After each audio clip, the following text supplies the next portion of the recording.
Assalamualaikum warahmatullahi wabarakatuh. Salam sejahtera untuk kita semua. Shalom, Om Swastiastu, Namo Buddhaya, dan salam kebajikan. Oke, baik, perkenalkan, nama saya Rian Fernando Soemonoto, biasa dipanggil Rian. Nomor induk mahasiswa 2001 07 0078. Kelas 1C, semester 1, Prodi Pendidikan Pancasila dan Kewarganegaraan, Fakultas. Baik, di sini saya mendapatkan tugas dari mata kuliah pengantar ilmu hukum, dosen pengampu atau dosen pengasuh Ibu Meriana Doko untuk membuat video mengajar ujian akhir semester. Oke, baik, terima kasih. Oke, selamat siang adik-adik. Selamat siang, Pak. Oke, baik. Di sini ada yang sudah tahu saya punya nama kan? Sudah, Pak. Oh, oke. Baik, di sini saya akan memperkenalkan ulang. Perkenalkan, nama saya Rian Fernando Soemonoto, biasa dipanggil Rian. Oke. Di sini kan saya sudah tahu kalian punya nama toh. Ya. Jadi kita mulai saja. Oke, baik. Di sini saya akan membentukkan hukum. Yang kedua, keputusan hakim bukan peraturan umum. Part 9, penafsiran hukum, interpretasi hukum. Yaitu terbagi dalam 10, yaitu penafsiran tata bahasa, penafsiran sahih, penafsiran historis, penafsiran sistematis, penafsiran nasional. Yang keenam, penafsiran teleologis. Yang ketujuh, penafsiran ekstensif. Yang ke-8, penafsiran restriktif. Yang ke-9, penafsiran analogis. Yang ke-10, penafsiran kontrari. Yang ke-part 10 yaitu pengisian kekosongan hukum. Pengisian kekosongan hukum terbagi dalam dua, yaitu hakim memenuhi kekosongan hukum dan konstruksi hukum. Oke, baik, di sini saya akan menjelaskan tentang part 8, pembentukan hukum oleh hakim. Yang pertama, pembentukan hukum oleh hakim. Hakim merupakan faktor pembentukan hukum. Menurut pasal 21 Reglement van Wetgeving for Indonesia mengatakan bahwa keputusan hakim juga diakui sebagai sumber hukum. Maksudnya sumber hukum formal. Dengan demikian, oleh peraturan perundangan telah diakui bahwa pekerjaan hakim merupakan hukum. Oke, yang kedua ialah keputusan hakim bukan peraturan umum. Oke, kedua, walaupun memang hakim ikut serta untuk membentuk hukum atau menciptakan peraturan perundangan, namun kedudukan hakim bukanlah sebagai pemegang kekuasaan tersebut. Oke, kedua ialah keputusan hakim bukan peraturan umum. Di sini memang hakim ikut menemukan hukum, menciptakan peraturan undang-undang, namun kedudukan hakim tersebut bukanlah sebagai kekuasaan legislatif. Badan pembentuk perundang-undang yaitu DPR. Karena keputusan hakim tidak merupakan kekuatan hukum yang berlaku seperti peraturan umum tertera pada pasal 21, hakim tidak dapat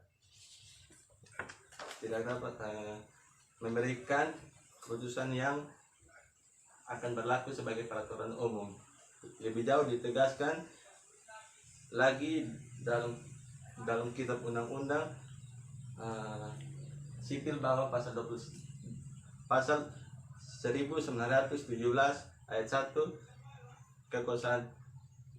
keputusan hakim hanya berlaku tentang hal-hal yang diputuskan dalam peraturan tersebut. Selain itu, apabila apabila suatu undang-undang isinya tidak jelas, maka hakim berkewajiban untuk menafsirkannya atau menerjemah sehingga memberikan keputusan yang sungguh-sungguh adil dan mencapai kepastian hukum. Oke. Yang ke 49, penafsiran hukum. Dengan adanya kondisi hukum itu lalu menjadi beku, statis, sukar, berubah, adapun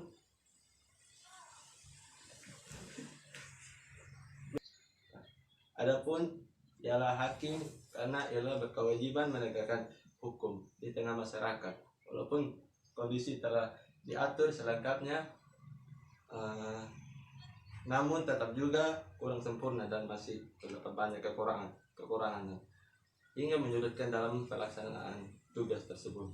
Hal ini disebabkan karena pada waktu kodifikasi dibuat, ada hal-hal benda yang belum ada atau belum dikenal, misalnya listrik.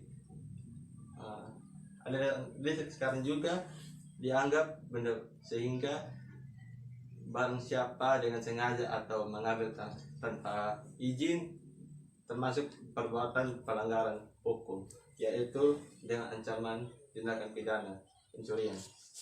Oke.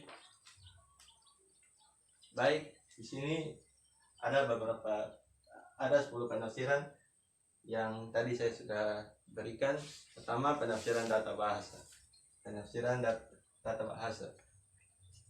Penafsiran maksud yaitu secara penafsiran berdasarkan pada bunyi ketentuan undang-undang yang pedoman pada artinya perkataan dalam hubungannya.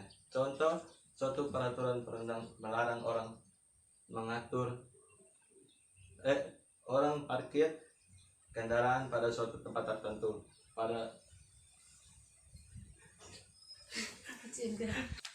Oke. Baik, yang kedua, penafsiran sahih atau autentik, yaitu penafsiran yang terdapat arti kata itu sebagaimana diberikan pembentuk undang-undang. Oke.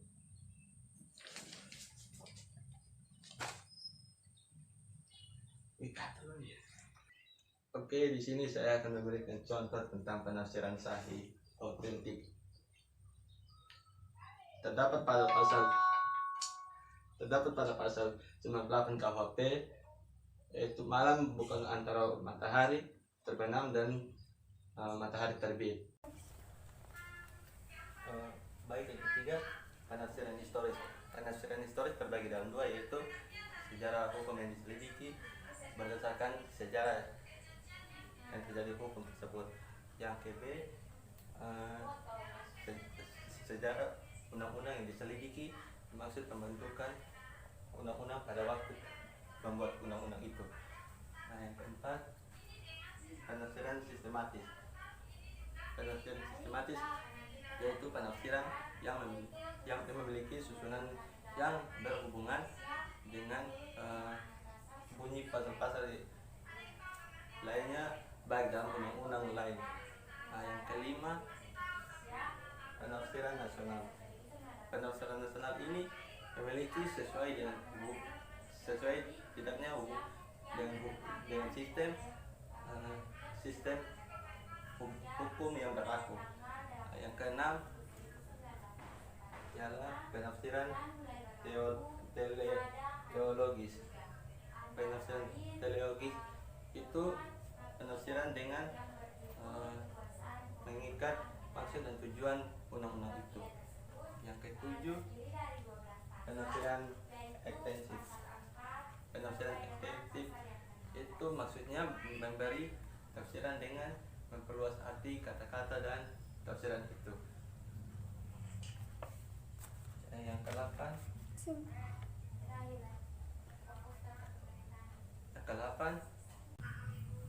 oke, baik, yang ke-8 penafsiran restriktif, yaitu penafsiran dengan membahas maksudnya membatasi atau mempersempit arti kata-kata dalam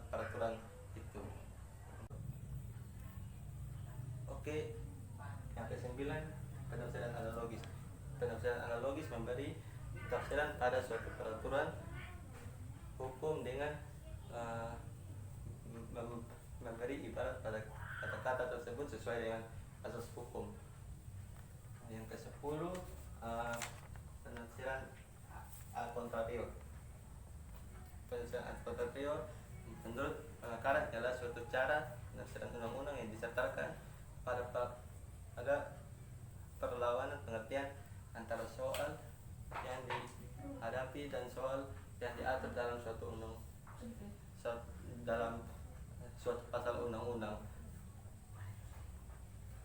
Yang ke-10, maksudnya part 10, pengisian kekosongan hukum.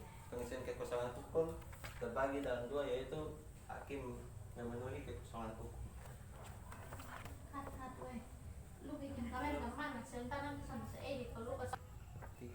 Oke, baik. Yang pertama, hakim memenuhi kekosongan hukum. Dalam hubungan ini apabila hakim menambah peraturan perundang-undang, maka hal ini berarti bahwa hakim memenuhi ruang kosong atau limte. Dalam sistem hakim memenuhi kekosongan hukum. Dalam hubungan ini apabila hakim menambah peraturan perundang-undang, maka hal ini berarti bahwa hakim memenuhi ruang kosong atau limte dalam sistem formal dari tata hukum yang berlaku. Yang kedua, konstruksi hukum. Konstruksi hukum itu bermaksud sebagai contoh pengisian kekosongan hukum dalam sistem hukum dapat tersebut sebagai berikut. Menurut pasal 1576 dalam Kitab Undang-Undang Hukum Sipil menyatakan bahwa penjualan tidak dapat memutuskan perjanjian sewa menyewa sebelumnya jangka waktu yang ditentukan. Mungkin dari teman-teman yang ingin adik-adik yang ingin bertanya, saya mempersilakan. Oke, baik, terima kasih buat adik-adik yang tidak mau bertanya. Mohon maaf salah kata. Terima kasih. Oke, baik, di sini saya akan mau membawa salah yang pluralisme di Indonesia. Di sini saya akan membawa masalah korupsi. Karena di sini masih banyak orang-orang sudah dinamakan sarjana, tetapi dia untuk mengambil kekuasaan dia itu dari jabatan. Mungkin dari sini saya akan menambah supaya jangan terjadi masalah korupsi.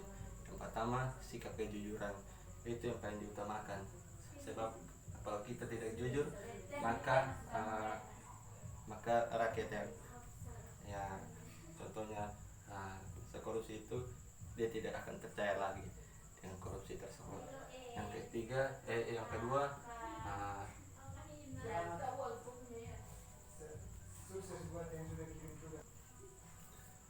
kedua, kalau kita sebagai warga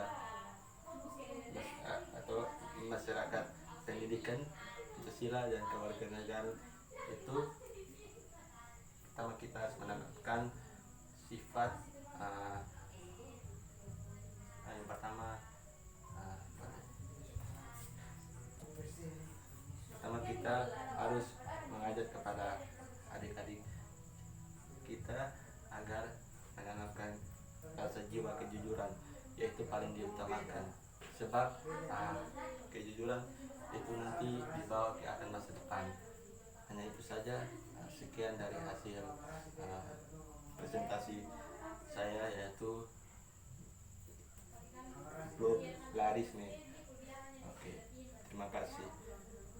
Assalamualaikum warahmatullahi wabarakatuh. Salam sejahtera untuk kita semua. Salam, Om Swastiastu, Namo Buddhaya, dan salam kebajikan. Terima kasih.